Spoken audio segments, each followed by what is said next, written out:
Yes. All right.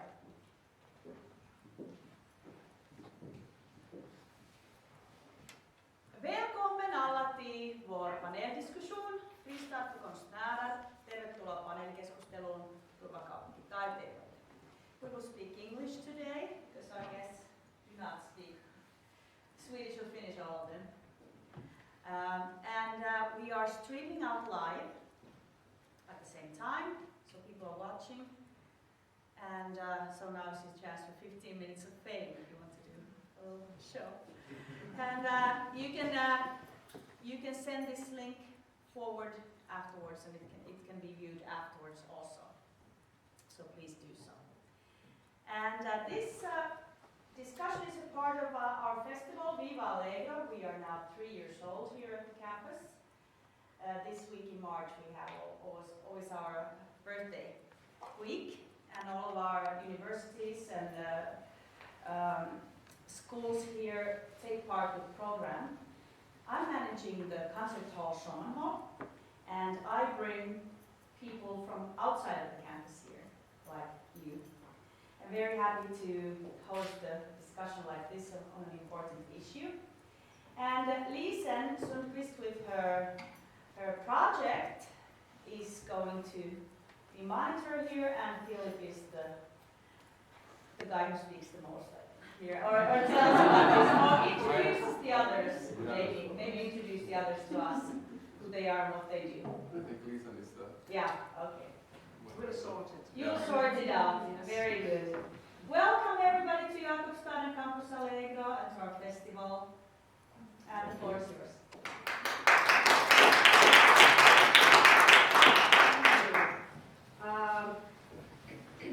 I think we will just see this as a free and open discussion, and the audience is also very welcome to comment on or ask questions about anything we're talking about right here. We just think that we sit like in a couch back home and have an interesting discussion with interesting people. My name is Lisen Sundqvist. I work for a project called Cultural Diversity in Jakobstad. Kulturell mångfald i Jakobstad in Swedish, and kulttuurinen moninaisuus Pietarsaaressa in Finnish. And I work in all 3 languages. I'll start with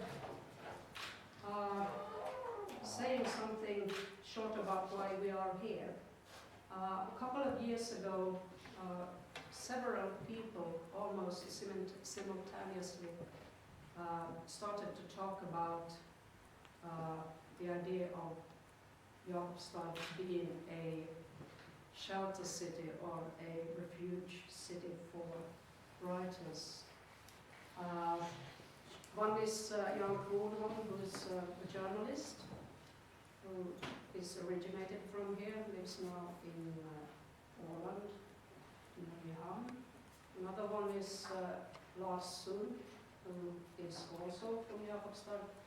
He's been living in Uppsala for quite a few decades now. He's a writer too, and Philip Teir. And when different people start to talk about the same things or similar things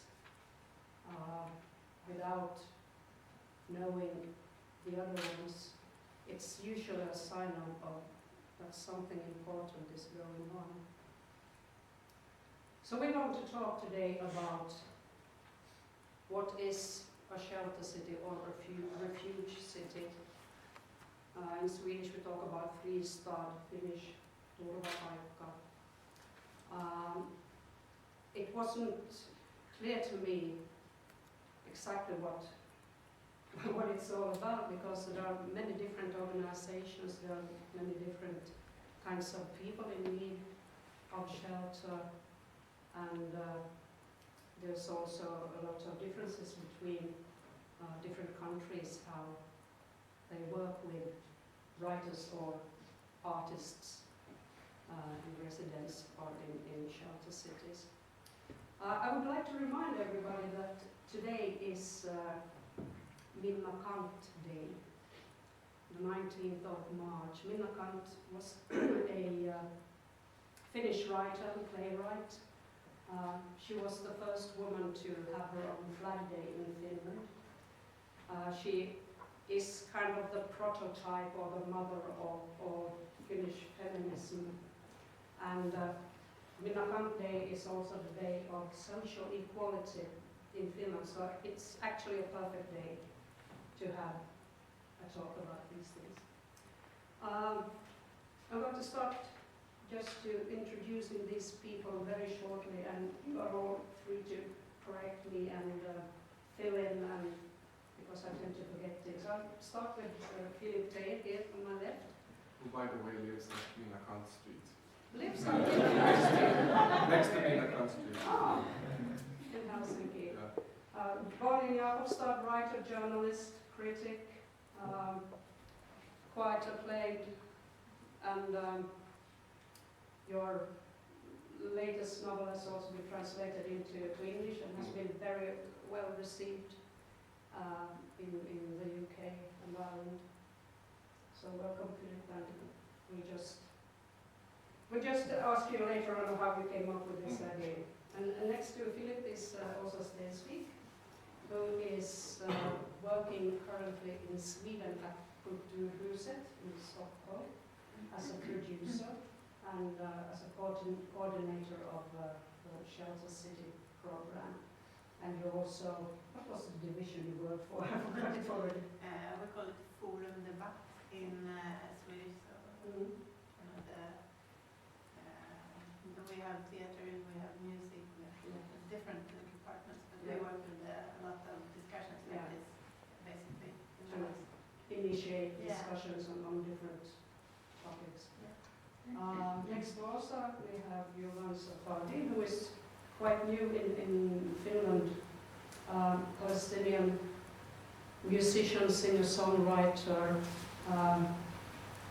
came to Helsinki only a couple of weeks ago, and we'll ask you later what you are doing there, but you live at Suomenlinna, Sveaborg, and you remember something called, you work for Haya, or residence, which is, I'll have to read, Helsinki International Artist Program. Has been working for quite a few years now. It's also an organization that networks all over Europe. Then we have Marita Muukkonen, who's a curator and works all over Europe and has been living in quite a few countries and active in different kinds of networks and organizations and working with Jovan, and is actually the person who initiated Jovan's stay in Finland for the time being. Then I'm also very happy to introduce Hassan Blasim, who has stayed more than a few weeks in Finland. He's been here for like 12 years.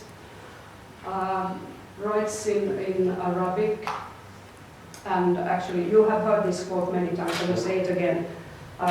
According to The Guardian, the big British newspaper says, perhaps the best writer of Arabic fiction alive.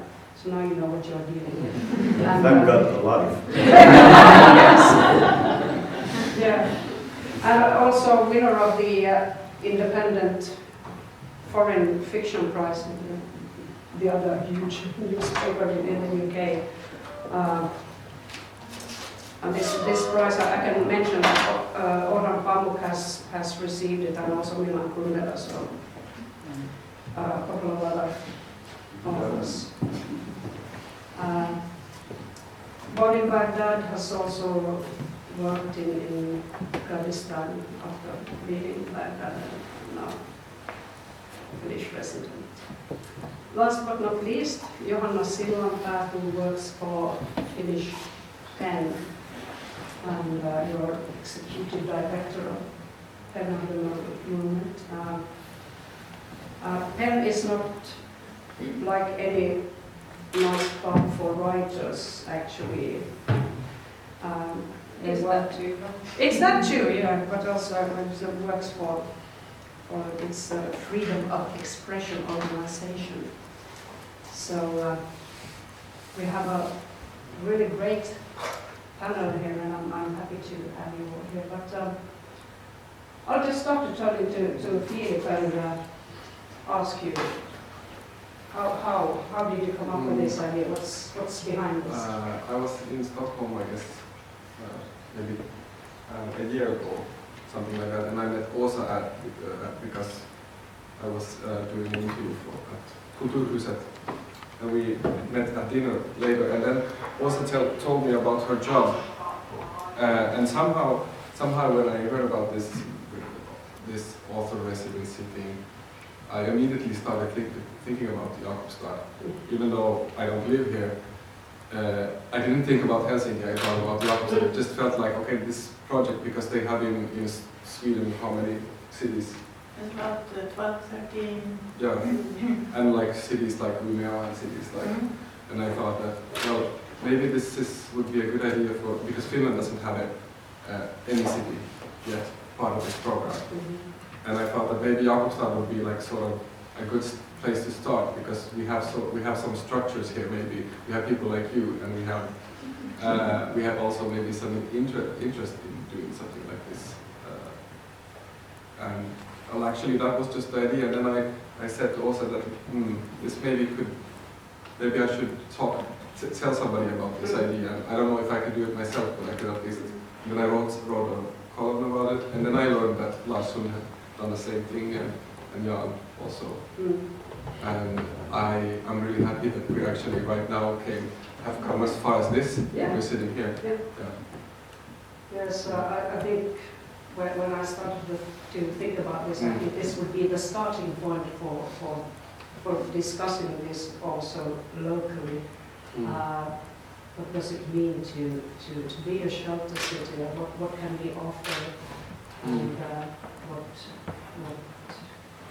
does this idea, what does it require from us? Yeah, and also I think because this city has this place, this campus, and we have quite a few like stages, and we have quite, I think people are generally pretty interested in culture, so it just feels like this could be a good environment for somebody.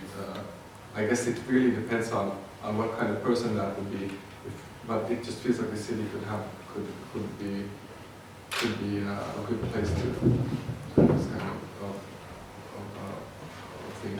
And if I can fill in, I was working at the local newspaper last summer, and I picked up on this idea, and I actually talked about it with higher politicians in Jakobstad, and the signals were actually really positive. It was, of course, down to the budget, so I'm not sure if it ever go, but anyway, yeah. There's an interest. But it's only money, you know.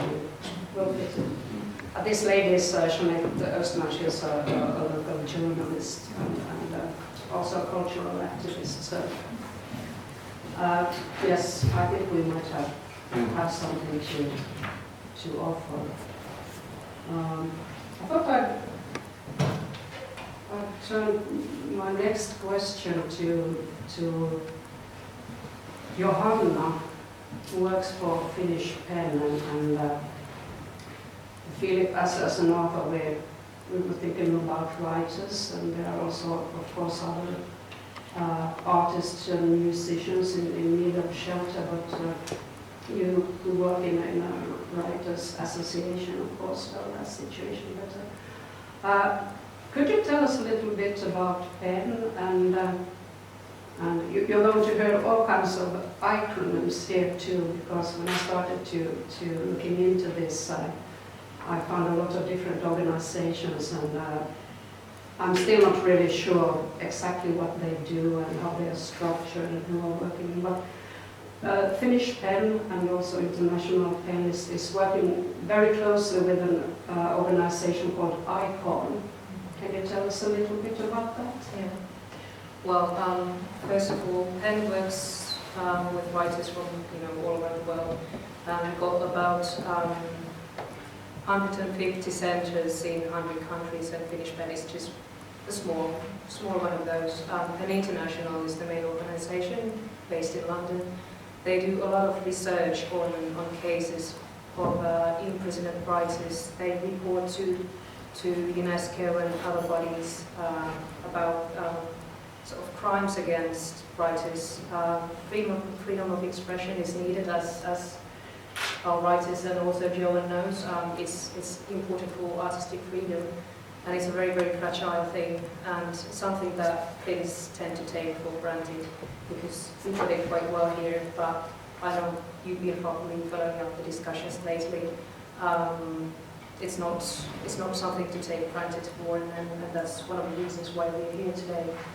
Avoin is one of the organizations Finnish Pen, the International Pen has been working with.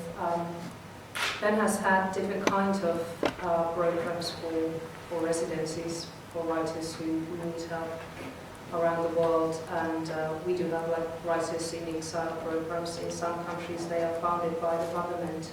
And in Finland, we used to have a residency in Helsinki, but that money has run out.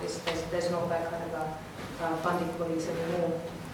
But Avoin is a large, sort of originally Norwegian organization, a network that works with cities. They do like membership cities, and basically the idea is that the city will cover for the costs for a writer or an artist to arrive there. And they have about 50 member cities, and 30 of them are in Nordic countries and none of them in Finland. And basically residencies are for 2 years, and some of the writers do stay, some of the writers go back home. There are people from all kinds of different kind of backgrounds, and usually we talk about safe haven cities. But safe haven can be something else too. I don't know, should Marita continue from there? Okay, sure.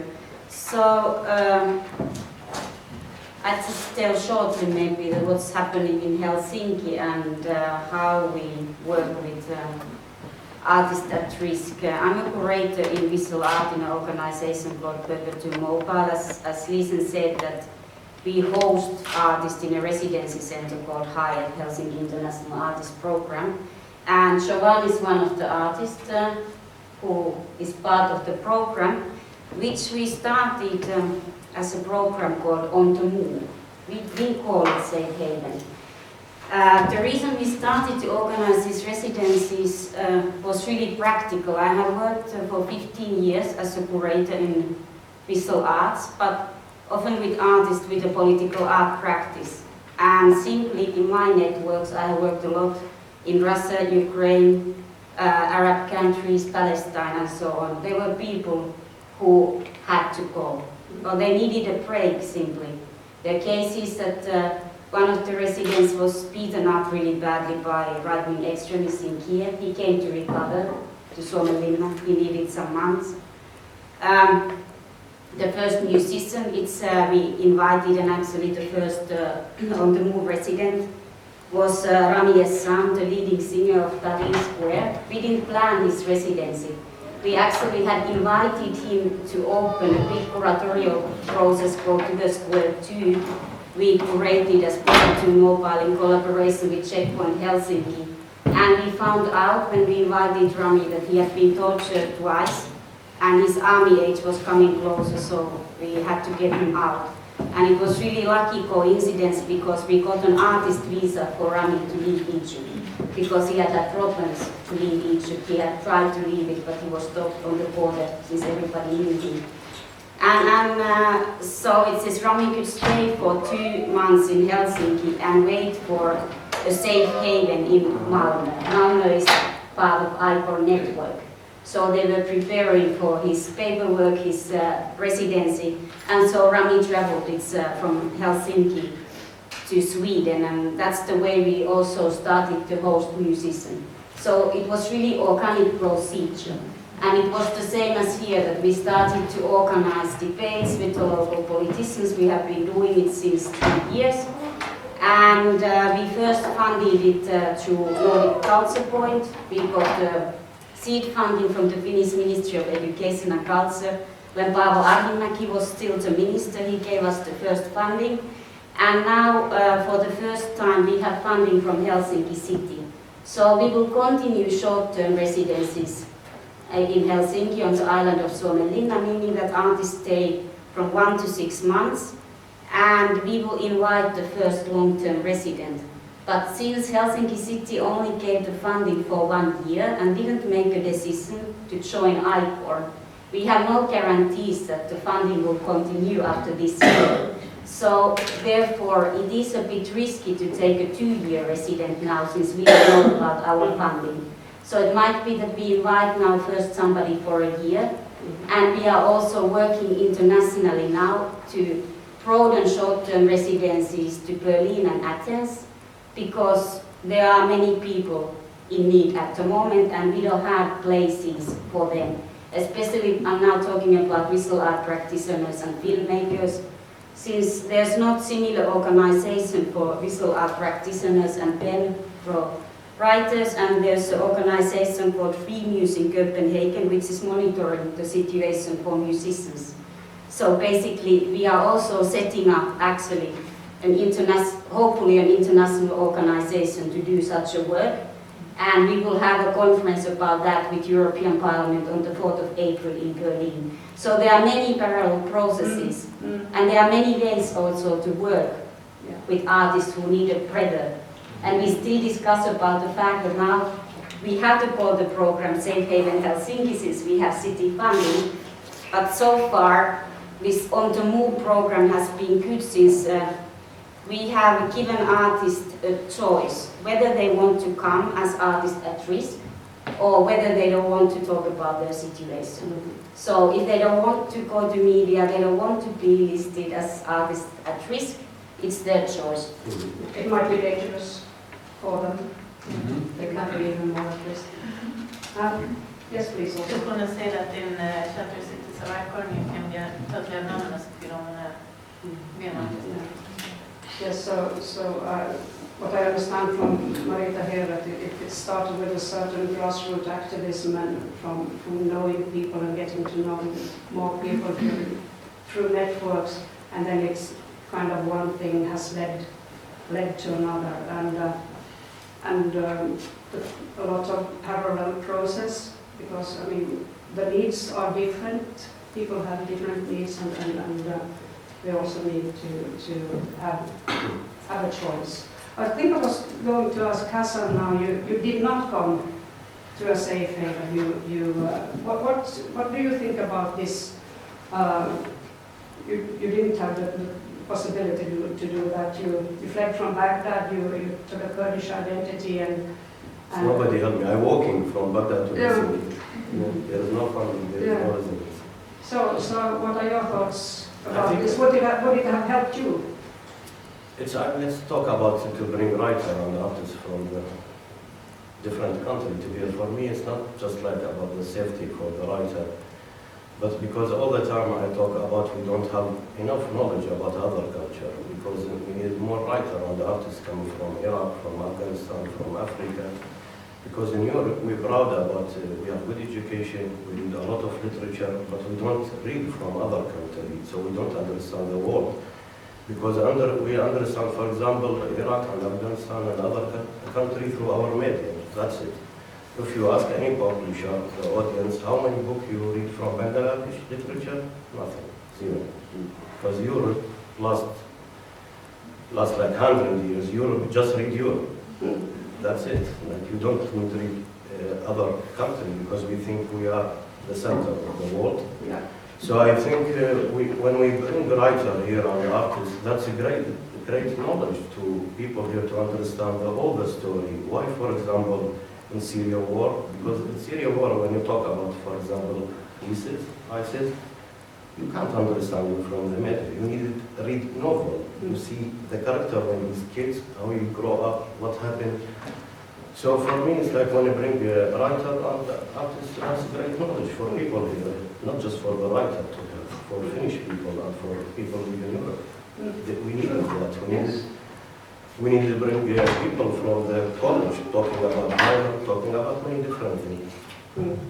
Because it's largely unknown to us, and if people know, like, for the time being, people know one like African writer, and it's a Nietzschean, and everybody reads a Nietzschean and is fine with that, but we don't know anything about the rich literature in different African languages, for example, or people who write in French, and it's a really good point, and what I used to say when people talk about culture clashing, I say culture don't clash and culture don't meet, people meet, and that's the level we need to work on.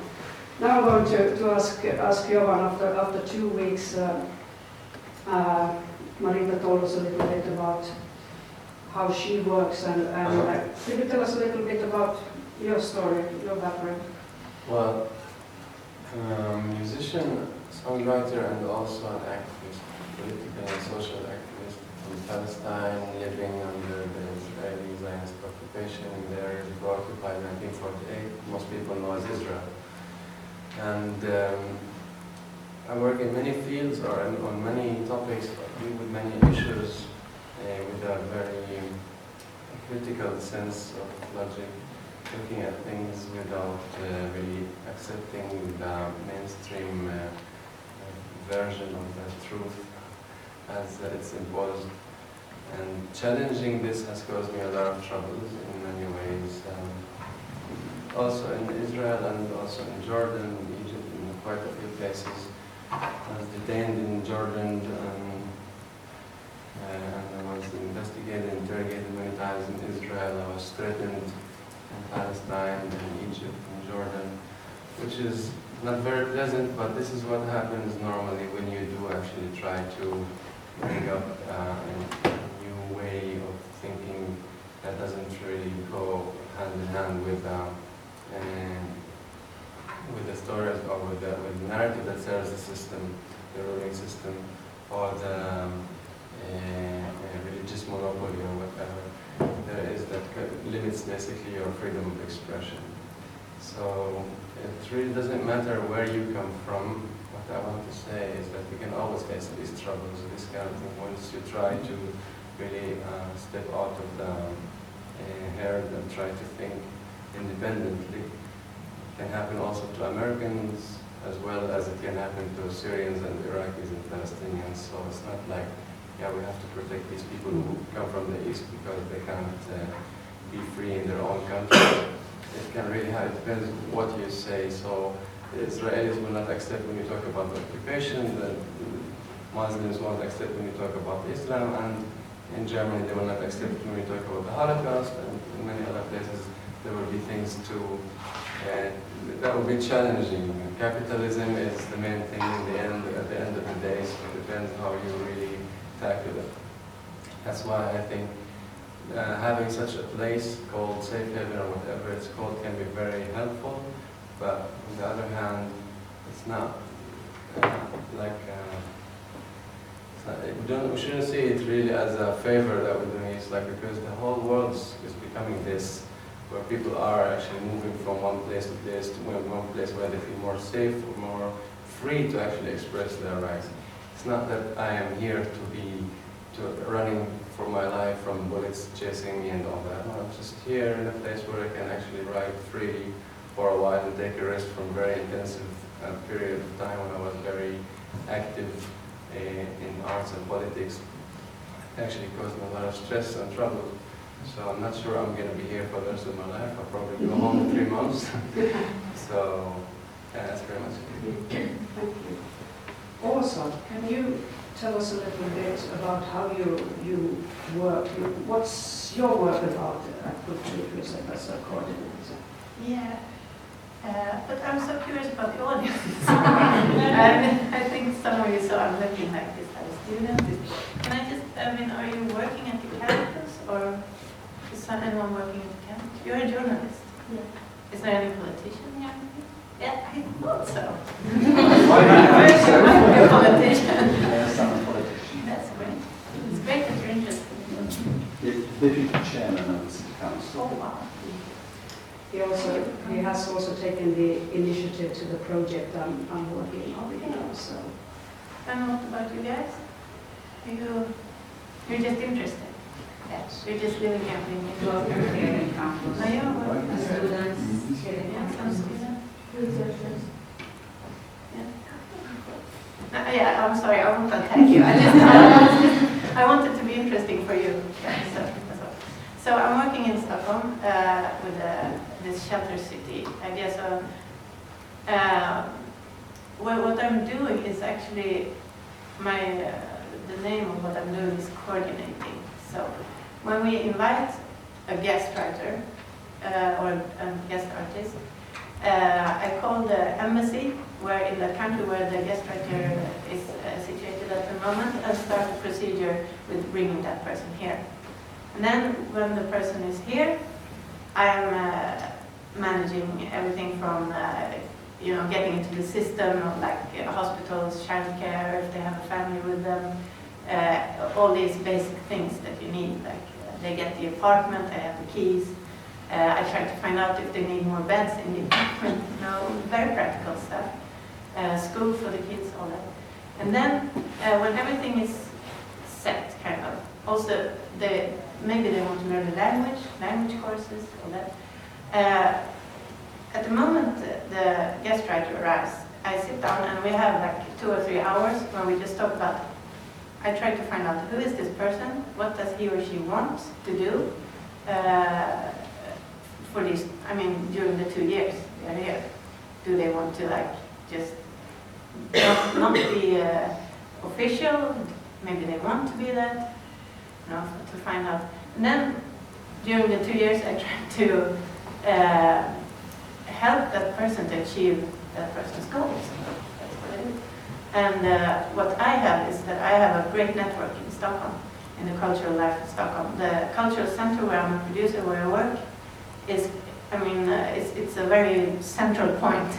Everyone, the whole, it's a lot of people passing, authors. We have 6 libraries. We have one of the biggest theaters in Sweden. We have a lot of things happening in all different kinds of arts. We have for children, so I can connect that person to other people that that person can use and can work together with and get ideas and input from. So I try to put the person into a good place with good people that makes things happen. And what I found out is that if you have this guest writers program in the city, it will create a lot of other things, other projects around it. And that's really interesting. It's not just a person coming, it's someone, it's a new colleague, someone who works within arts, as you said, that can bring understanding about the place. Right now I'm working with Ashraf Trakshi. He's an art curator and art critic from Mosul in Iraq. His city was occupied by Daesh or the ISIS a year and a half. And he is actually a testimony of what's happening inside Mosul. And that's very important that we have someone that knows that in Sweden and in Stockholm. And he is also putting me in touch with people from Iraq, from Syria, in Stockholm that I didn't know about. And amazing artists, other people organizing stuff.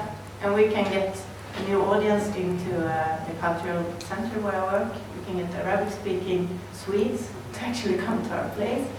And everything gets more mixed and a lot of good ideas are coming up. So, yes, it's down to the budget. And it costs, usually the municipality in Sweden is counting like 300,000 Swedish crowns. You take away 1 zero, you get euros. For one person. But of course you can make it smaller or bigger, that depends on what you want to do. And then main cost, you need an apartment, and we give so that you can live 14,000 crowns a month for a family. So that's the big costs. And then of course payment for the coordinator, because you need someone who tie all the strings together. Marita, you have a I think I will pick up these local networks also, if that's something you are planning here in Jakobstad, because also in Helsinki, what has been really rewarding also in this work that we have a really good global network and people have really engaged themselves. We have worked closely with them now, for example, Giovanni is working with Finnish Musicians Union, working with it's like top Finnish musicians and we'll record already on Suomenlinna studio with Jussi Liski and Sami Kuoppamäki Monday, Tuesday, Wednesday. Basically getting it's like they are kind of loaning electric guitar, it's organizing gigs, talks, Helsinki University is part of it, many local art actors. It's same in visual art, it's context. Now for example it's Syrian artist Issa Tuma who stayed in Finland it's a year and a half ago for 3 months.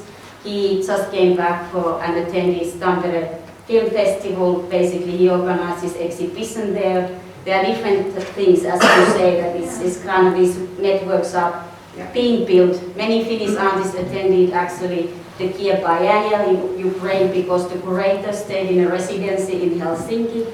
That's what you talked about, that these artists, curators, they come as artists and curators. They are professionals and they are often the top ones. And networks are being created. I'm also a curator myself, I work that way. I prepare the residencies like with Giovanni, since we were in touch several months before thinking about preparing for his stay and so on. So it's just an artistic, it's a cultural process, as any other residency also. And for the local community is very important, and also you find other networks just by talking to people and getting to know them. Yesterday, Sorry, I'm sorry. But just one more thing. I'm thinking about the ICON and the organization. ICON is actually the cities. It's not an organization by itself, but all the cities are members. So Jakobstad would be one member in this organization. And we meet like every second year and we decide what to do next. So it's not an organization that decides what the cities do. It's the cities. So that's also for the city to become an important player in this like international network of cities. That's another thing, like if you think in that perspective. And it's very important that the city, I think in Sweden, I think it's important that the city is paying for it, it's welcoming the guest writer. It's not something that the state does, that you have to do with the city because the state decided something. But when the city is responsible, it really takes care of this new member of the city. It's a commitment. It's a commitment. That word. Can I ask you how many cities in Sweden have joined this? It's growing so fast, actually. So you don't know the exact number? No, and I think it's up to 15 now, 13, or I said 12, 13. This year, perhaps the latest. Yes, latest. I know that in the Nordic region, basically there are 32 cities now which are ICON members, but that's Nordic region. We don't have any in Finland. We also hope that Helsinki would join this year, but City Council hasn't made the decision so far. But basically, that's the latest figure. Yeah, so then it should be 13. And then there is a membership fee, of course. Yeah, it's 20,000 crowns. 2,000 euros. Yeah. Wow, It's not much. that's not so much. No. Do you also have any experience, or can you tell us about the experience of smaller cities? Like Jakobstad, we have, what is it, 19,000? Well, almost 20. We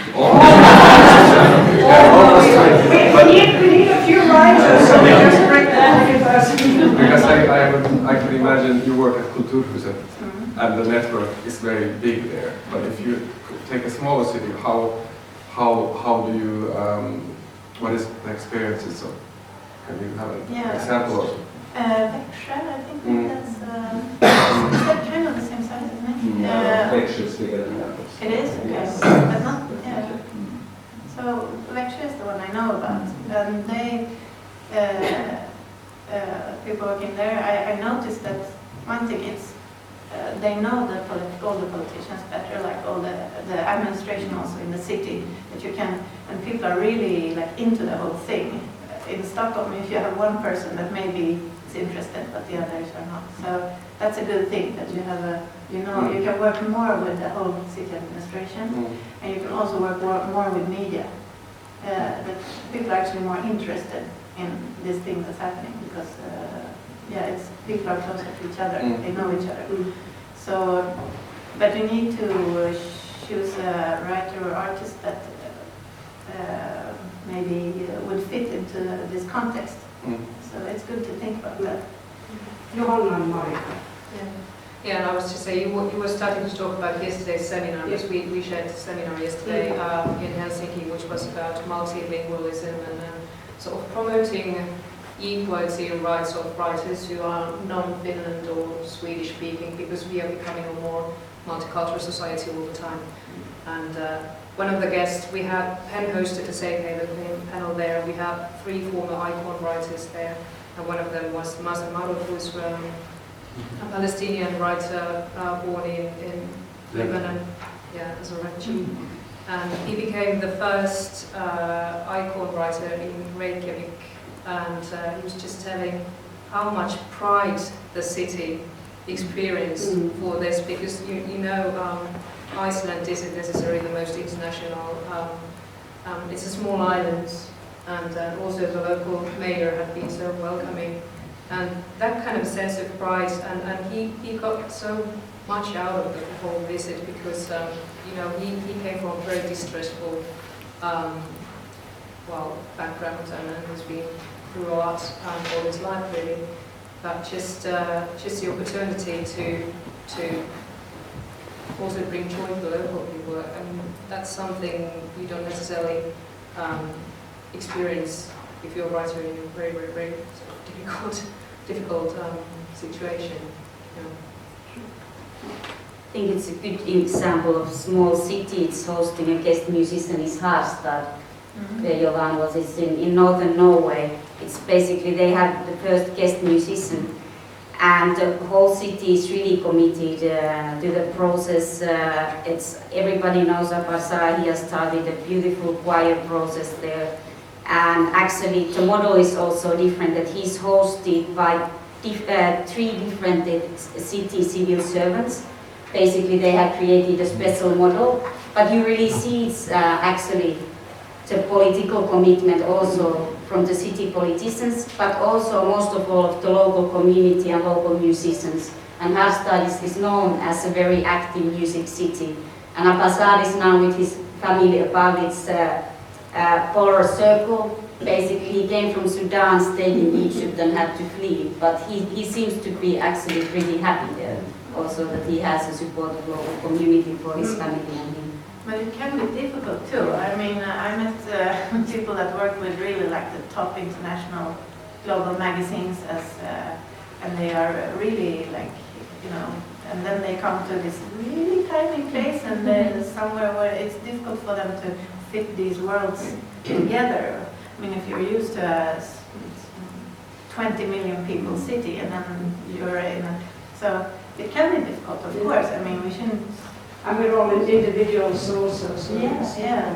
Lisa, I want to ask, because if I understand this correctly, the city is actually a part of the selection process, isn't it correct? Together with the city themselves can have some kind of input in who gets selected. how does it happen? City. This is actually Avoin and the city together.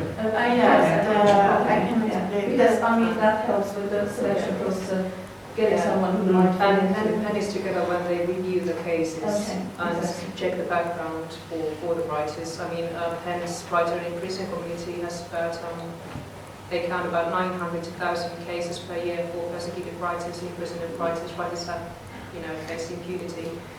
And so they do that kind of work all the time. But there are other organizations doing the similar work, like reviews for musicians.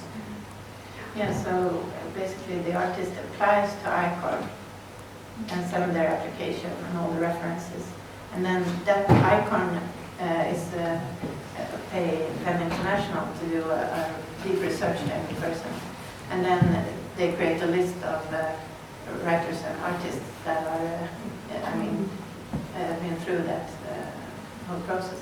And then when the city is ready and have a place, ICON, the ICON consulate, or what is say, the people working there, they send a short list of like 5 people, so that you can, I mean, when I get that list, I'm thinking like, who would get the most out of being here?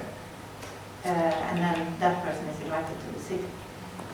And then once again, when the writer is in the country, depending on the city and the people, and I suppose, you know, it's about local networks, connecting how do these people, how do they get the right to, well, to write, and how can they be promoted, and in different cities. Penn may be very active in that, connecting people, but it might be somebody other too, because you know, it depends really where you are. And I hope that this kind of discussion and all the cases and all the points I've made here make you think, how could Jakobstad become the city? What could we do? What have we here that would benefit the writer? And I think you got well up on. I think it's like also once we think about how great to make great image about Finland, because last years we destroyed this image about Scandinavian country, because we brought about Scandinavia a long time, like free society, equal. But now the image about Tampere, soldier of Odin, marching. So I think we needed this, bring this again, this Scandinavian image and Finland. It's very important. And it's a human rights issue. We absolutely have to do that, and I think one way of doing is actually inviting more people. I mean, there are people wanting to close the borders, and I have to say there are, for the time being, 60 million people on the road. There is no going back. We can't turn the clock back. We're not going back to the 1970s and the Kekkonen era, and it's. And we need to see how people can contribute, just like Hassan said, and what your experience too, that we're not like taking care of people here. You have a contribution to make, and also one of the things we did was discussed yesterday with all the Nordic countries. It was the Nordic Council was arranging this. The fact that the Arabic language is now a lingua franca in the Nordic countries too, and what we can help with is like creating a platform for together for different kinds of people, and but we have to discuss together how we do this. How do we go about? I was thinking about you, Hassan, when you arrived. You've been writing for working as a filmmaker and writer for many years. How did you create your platform? How did you find your community? I tell this story all the time. I repeat it when I first year in Finland. I meet one guy from Morocco. He's lived like 15 years. I ask him, which kind of people, Finnish people? He said, oh shit. They drink too much, depression, they don't talk. I say, shit, same me in Iraq. I drink too much, I don't talk, I have depression. So I find my country. It's like, it depends about the person, how he have energy, it's different, you know. But it's so difficult to be a writer, write in Arabic and be in Finland. That's me, nothing. I send my story some newspaper, they don't publish it. I do some small work for TV, but I don't like to act with the artist and writer if you come from more like victim. Because you have this career, I'm an artist, I want to do everything. Like, so the TV, they give me a small place to do documentary just about refugee. I say, no, I want to do documentary about Saudi. Yeah. They don't believe it, I just come from Iraq, what you understand about Saudi to make. Just example. So difficult because also the image, stereotype about the people come from different countries, they have knowledge, and we know literature is coming from small place, from Nigeria village, some writer gets Nobel Prize. It's not about professional society, they know art and literature, that's a different story. So it's so difficult, and never I can find myself here, just like when I'm succeeded a little bit in England. When the Guardian say best writer in Finland, they give me everything, fund me. In the beginning I applied about the opera, I had just 3,000, no, because I like Arabic. So, but it's not meaningful, the funding, just somebody likes Arabic. But I think now I get it, funding, support from Finland. I think it's happened after when the newspaper were writing about. So it's not easy. strange. No, it's not easy. Yeah, but you wanted to comment. I just want to emphasize that the main key for success in this project would be to really remember all the time that these people are beyond being Palestinian or Syrian or Iraqi. They are a writer, a musician, a painter, a cameraman, whatever it is.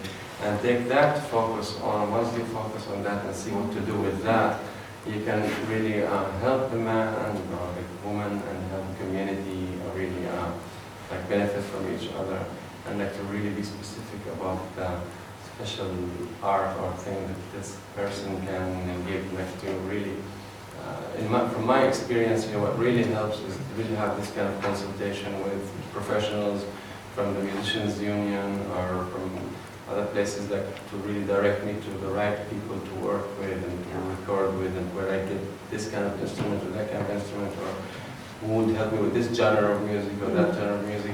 That's much more important for me, than having, I don't need like security guards walking around.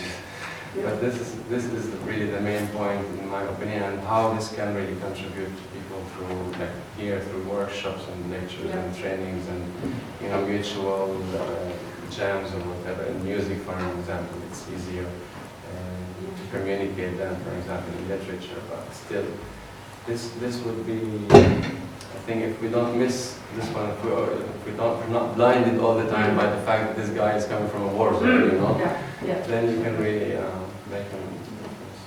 Yeah, we have to go past that. What we see people represent. I mean, you're a musician. Special qualities, normally not just any musician. People who actually make it through all this, they have, they have something special normally to give. I mean, probably if you like really put the light in it, you would see it's like either writers or poets who are met here and other places. They're normally like really other special ones that you can really make a very good benefit of. So I just mentioned this, like I talk all the time, for me it's important, the moral question also, because there's many writers and artists, they won't come to Finland from many different countries. They just want to come here to see and talk about things, but never you give them visa. So difficult with the visa if you come from Africa and Arabic. But the moral question, if I am Finnish writer, I just can take my passport and go to Nigeria, sit in the village and writing. So must we think about equal, like also with the moral question, so people they can come to our country, not just we can go everywhere, to Thailand, to everywhere, writing, relax, and they give you a visa. So that's part about when you bring through legal way, like through the visa, you make people equal, and that's very good. Because we can pick and choose. Yes. What we do about us. I mean, also this case about border, what we talk about border. So, That was also one thing that was discussed yesterday, and you also mentioned it, Hassan, the difficulties to get grants and to get funding for working. And the case in Finland when it comes to writers is that to become a member of the Finnish Writers Union, you have to write in Finnish. And you can become a member of the Swedish-speaking Writers Union if you write in Swedish. And any other language is not, if you write in any other language, you're not able to get a membership. Which, for example, leaves the Sami writers on the outside. It's not the same in Sweden, I guess. Actually, it's changing now because of the shelter city program. Because I have been in touch with a lot of organizations like the Writers Union, for example, and we have been through a process, and they started. Probably they had these ideas before, but it becomes something very concrete that you see. I mean, you can really start the process, and now they are giving membership automatically to the guest writers. And they started, we need to create information in English. So the other, what happened to all our writers in exile, we have to find, and then it's just the whole idea started. And that happened in a lot of organizations. There are artists organizations and musician organizations too. So I don't mean that we started this whole thing, but it's just a good thing to. It has evolved in Sweden in a very different way. Because in Finland, as we know, our history, we're not returning 100 years next year, It's the writers' unions are, I think they were founded by the end of the 19th century. It's a part of the national project of building the Finnish nation with the two languages, and which also means that the statues, not all of them of course, but they originate from back then, and it's of course not only a question about statues, it's also a question of mental borders and thinking how do we go about this, because I think it's absolutely, it's ludicrous to have people, writers here, live in Finland, live for a long time, but you're not allowed to be a member of I find that racist. Yeah, but there are many people in the organizations, as you probably know it, and that want to broaden this thing and want us to be part of the globalization and want these new fresh ideas coming in. Yeah. And then suddenly, as I experienced it, when the guest writer program is there and there's this person, and suddenly it becomes easier to start with something small, and then you can kind of change the whole organization in a way. Yes. Is the legal or paperwork around these residencies 2 years, is it very difficult? Or, I mean, because as I understand, it's the person who comes doesn't get asylum, it's a different system. It's a 2-year residency permit they get from the migration board, Migrationsverket. So we actually had a dialogue with the state migration board, and they have a special 2-year residency. It's kind of the same for professors or academics coming. So, and then after the 2 years, that's always the first question from normal people, not like the people working with this, but they're always like, what happens after the 2 years? What happens? And that's very individual. Like some people choose to try to stay, and they can apply for asylum, for example, like any other person that can apply for asylum. But in Sweden, you can also apply for a permanent residency. And then you count the 2 years that you've been in Sweden, and if you can work with your being a writer and get money to provide for yourself, then you can just stay. You get a permanent residency, so that you don't have to go through the whole asylum process. And in Norway, they automatically get the asylum. When they become guest writers, because the Öppen International has a great research on these people. They're in need of shelter. So basically we don't really know yet what no, you have to find your own way, but the paperwork in that case is kind of centralized. So you don't have to do so much. You just have to send them a paper, and then it takes some time, and then it's done.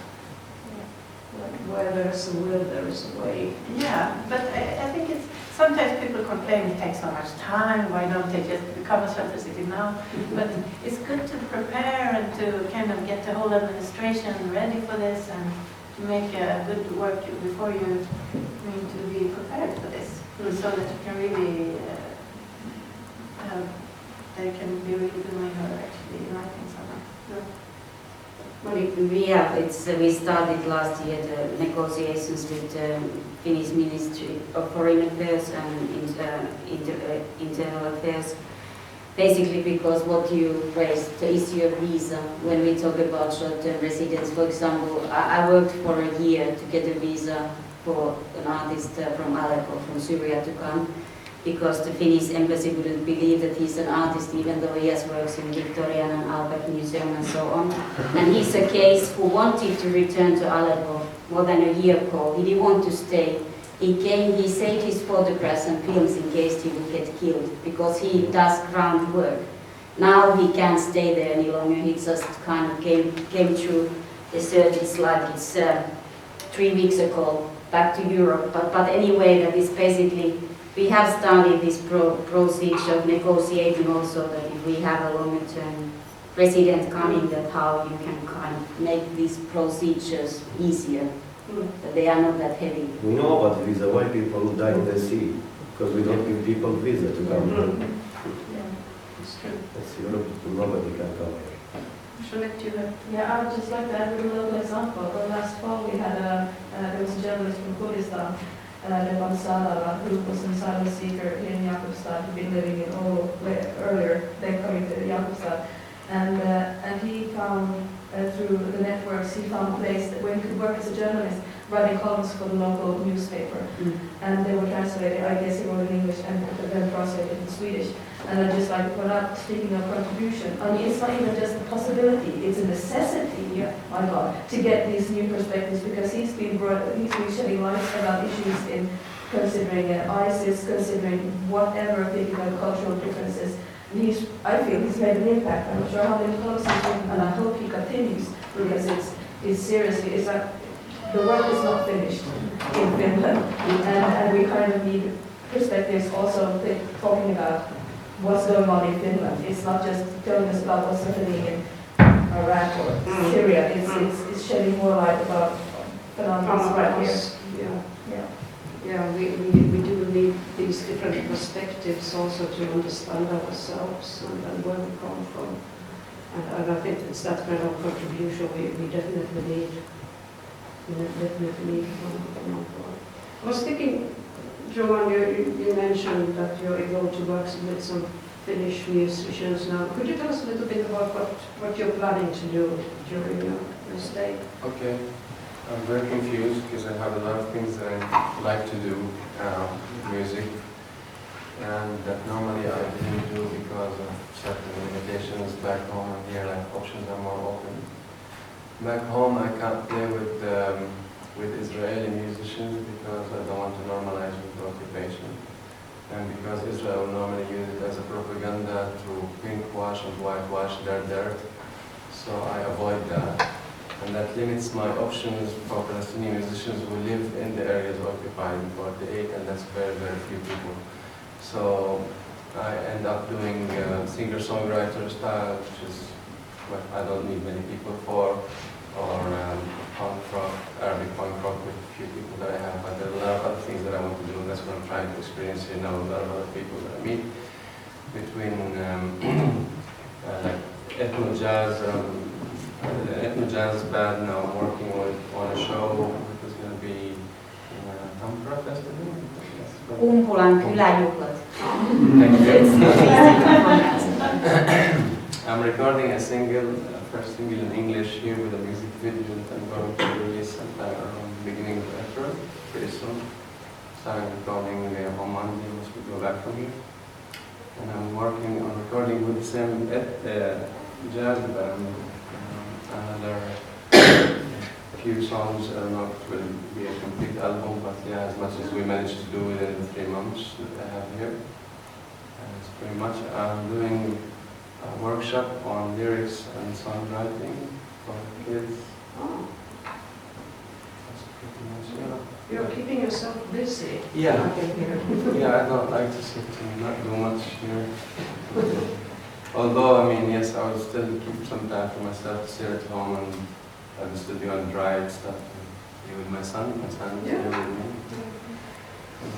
A good reminder also that many artists, writers who come here, they have a family. And that is also something we need to remember. It's not just coming this fantastic artist. Yeah. We take care of the whole package when people come. I wanted to ask you, were you able to work as like here, I'm a musician and I have gigs and then I do this and live and so on. Are you able to do that work where you come from, or is it constantly something that doesn't happen although you have the skills? Yeah, I do. I mean, I have my gigs. This is pretty much where I live from back home. But it's very limited because of being too controversial, especially in the recent years, so I've closed many doors. I can't go to Jordan anymore. I have many invitations from Jordan. When you have Israeli citizenship, you can go only to 2 Arab countries officially, and that's Jordan and Egypt, which basically the countries that collaborated with Israel actually had some kind of peace agreement. And that's where we can go. And both countries, I can't really go anymore. Because of the content of your art? Yeah, in Jordan I was prison 2 years ago, and since then I've been getting a lot of threats from there, so I just don't go. I avoid it. I am a single parent, I have to take care of him, so I can't afford dying right now. No. So yeah, and then there is the West Bank, which is like, you know, part of the historical Palestine, but it's been divided with checkpoints, and there's a wall, and there are soldiers and all that. You can skip that, but even there I have problems of like actual very specific threats. I don't really like to go there. I do, I mean, like for big things I take the risk sometimes and go. It's very limited. I don't play in Zionist places, and that's pretty much the majority of the venues of the kind of music I do back home. So it's still like very few shows that are left that I can still do, but that's what I'm pretty much living from. It's not much. So I have to do other stuff sometimes. I think that's something that we don't understand, that when I prepare for singing somewhere, I just think of how's my voice and what dress and what makeup and how's my hair, and those are actually, you have real problems, that the will to perform has to be so big to go through all that. Some people like Juan, they change the Arabic word now.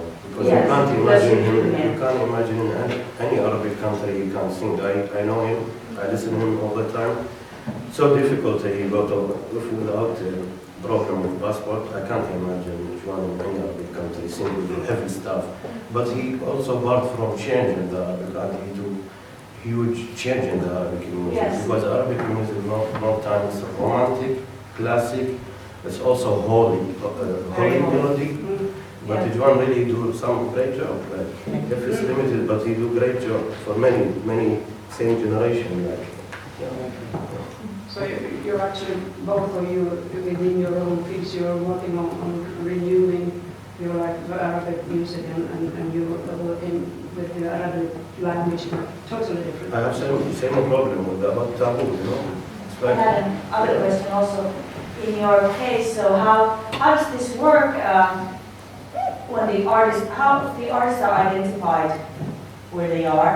So how does it actually work? How do you get the paper, get to apply? No. Somebody comes to you, or you go? No, it's just after the last escalation back home, there were like two really crazy months where things in the news stopped being just in the news, became everywhere. Where I couldn't send my son to school because people were stabbing each other in the streets because mistaking them for being Arab or being a Jew or being this or being that. That was really too crazy for me. With all the stress that I'm having because of all the things I've been through, and because I've released recently 2 singles that have actually caused me some more exposure, like too big exposure for what I have planned in the first place. I made the first song in Hebrew, and it was like straight in the face with a music video that actually kind of made some kind of strong debate in the Israeli society, and that was like the first time that Palestinian actually caused a debate in the Israeli society. And it was kind of scary with all the media and all the statements that were there. And then I made another song against the recruitment to the Israeli army. I mean, against the recruitment of Palestinian Arabs into the Israeli army. And that was noticed by the Israeli defense minister, and they wrote about it and stuff like that. So this just got, with all the situation of escalation and with all the background of threats that I had before, I just didn't feel really safe anymore. And I decided that I need a break. I didn't want to go and, I just didn't feel comfortable enough to sit there and be relaxed enough to write and to do more music and to act as business as usual, I just didn't feel right. And I had to kind of like at least take a breeze up. And there was a place where you I contacted some people, African relatives or friends and fans abroad. I just, the moment I checked with a couple of people, and then one person to the other, I reached to Marita, and that's how it was. So it's just through the people you know Yeah. you get out of there. I didn't know about all these programs until I needed them. Yeah, that's what I was wondering. How does an artist get to know about this? I didn't know. I mean, I only knew that there were, for example, organizations that take care of people who have problems with freedom of expression or artistic freedom. Only when I got detained the first time, I got into prison because of things I sang and things I said. Just Googling my name, I found all these organizations that actually wrote about me, and all these organizations who actually take care of artists who do this and that, you know. I didn't know that, and when I needed a place to go, when I didn't know where to start, where do I go? I don't know anybody, I don't have a job abroad, nobody really knows me, you know, to go and start like touring around, and again, I'm not 18 just to take a guitar and backpack and go travel around. I have a kid who's almost 17, you know, so it's kind of, yeah, it's challenging, so I needed like something more organized. And when I met Marita, I mean, on Facebook or something, she sent me these materials, and I see how many organizations actually are people who are dedicated to this very specific thing that is a need now for me, you know. And I was like, okay, so you're not really alone in this. So the internet is a huge thing for sure, I mean, yes. For how to, for me, right? Yeah, but the cases do differ quite a lot, because for instance, I've been contacted by a lot of this here by Bangladeshi bloggers. There's a major issue in Bangladesh for secular bloggers who basically blog about religious freedom, basic fundamental equality, rights, that kind of thing. And they've been hunted by ISIS groups or different kind of fundamentalist groups and brutally murdered and killed, hacked into pieces. And there are a lot of people fleeing from Bangladesh, and they have been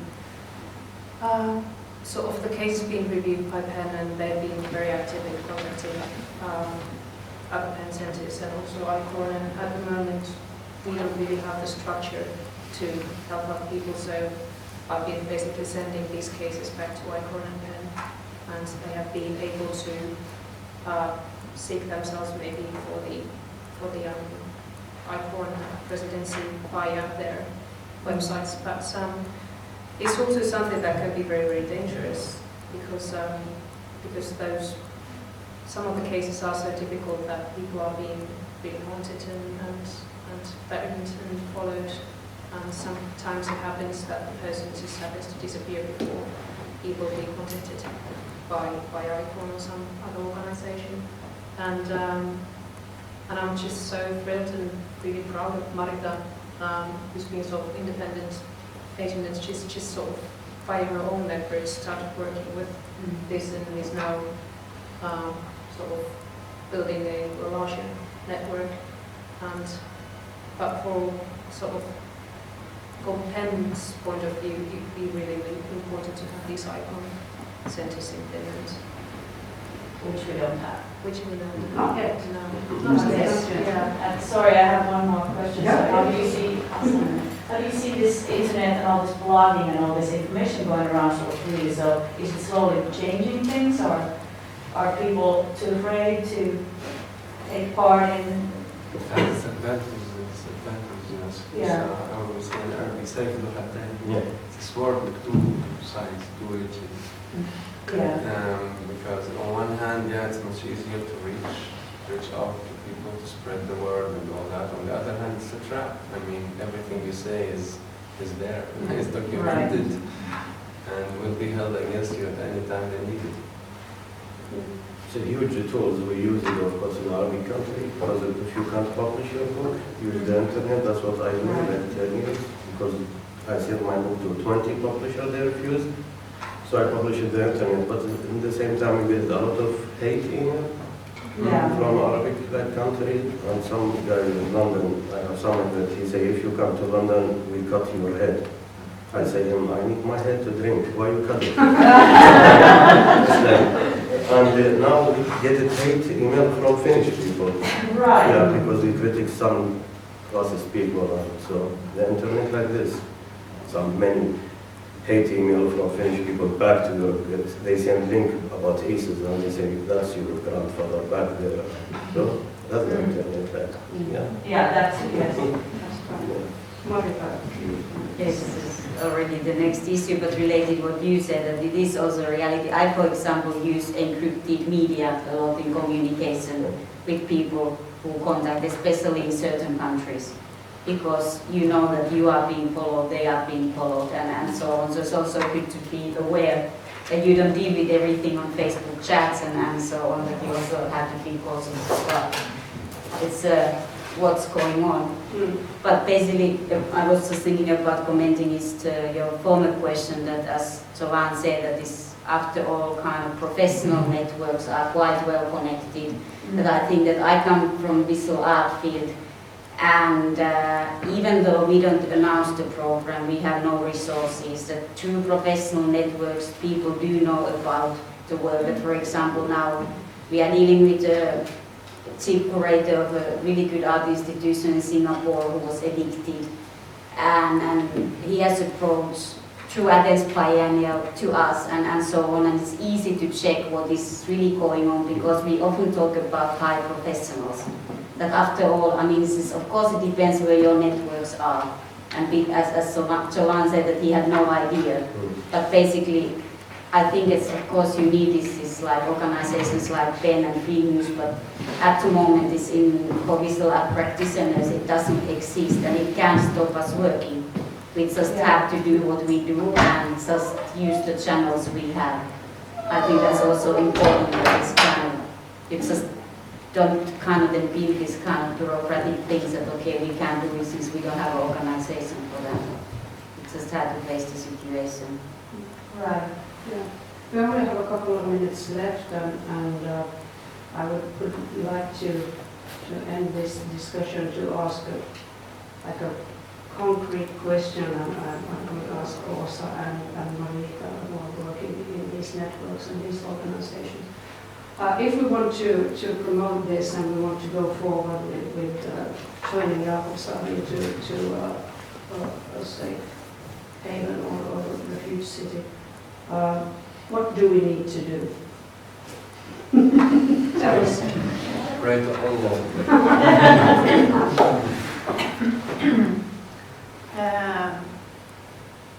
Yeah, you need to ask yourself, like, Can I say first? yeah. You need political will. Yeah, good, that's one thing. That's the first thing.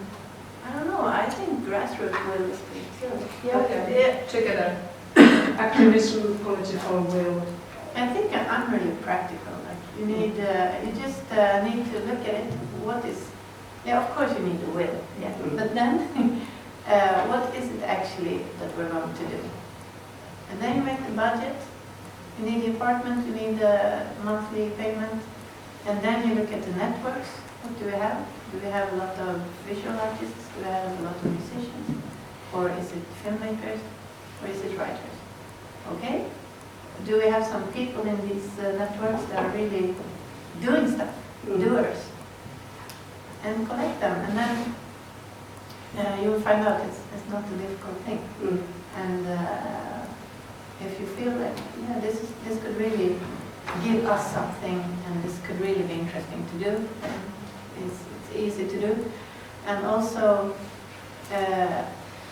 connect with other people working. I mean, for example, as a politician here, you can talk. I can put you in touch with politicians in Stockholm, and then you can really ask what you really want to ask that you don't want others to hear.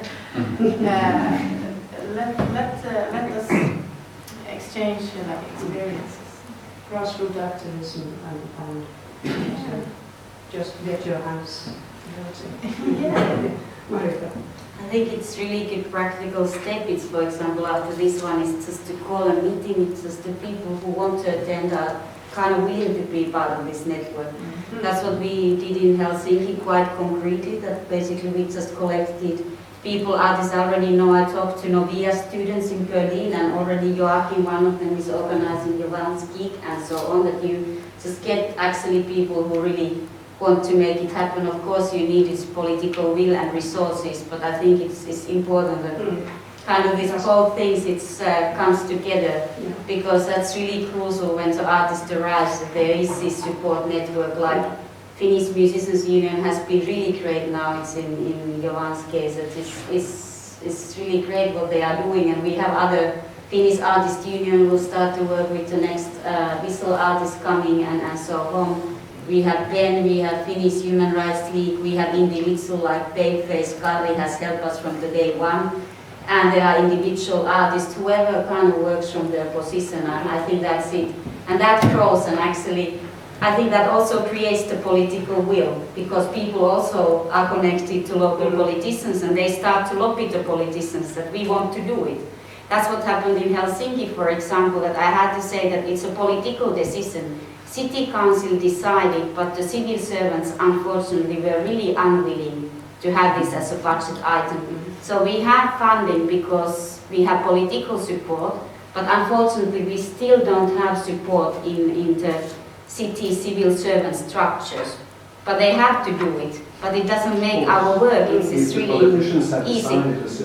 Yes, they have to do it, but of course it's basically, it's not that easy, since if you have a will there as well, it makes it much easier. But in our case, we are really happy actually that politicians are on board, and we have certain individuals who have really pushed it in the city council. And now it's, for example, we had a city politician in Harstad who attended the Music Freedom Day. They organize every year and so on, that there's this kind of its collaboration also going on. And I think that is, from my point of view, that's actually really fruitful. It's this collaboration we have in different levels. It could be good to have an institution as well, like to have an institution as a museum or a news center or a cultural center, some place, yeah, like this place, that want to host and to share the responsibility. Could be very people like libraries do share Yeah. and share host, and also be kind of models to do that. Yeah, there are different models, and there are different needs, and there are different people. I mean, yes, it would be so easy to collaborate with you, for instance. Yes, I mean, I've been thinking about that. We're working on that anyway. Now, I would like to thank the panel. Thank you very much. It's been a really good discussion, and we have been able to see things from very different points of views, and I think it's been great, especially to hear from Jovan and Hassan, who are, I was going to say, unfortunately, the experts on this matter, and but also Philip for the idea, also for telling us about how we work in Sweden. Marita with her vast network and her long experience, and also Johanna for working pen and knowing how to tell us about the structure, how we work in pen and working like. I would like to end shortly with the words of a writer who died in 2006, 10 years ago, said, "We survive under great difficulties, and sometimes we do not survive." That was the words of Anna Politskaya. Thank you very much, everybody. And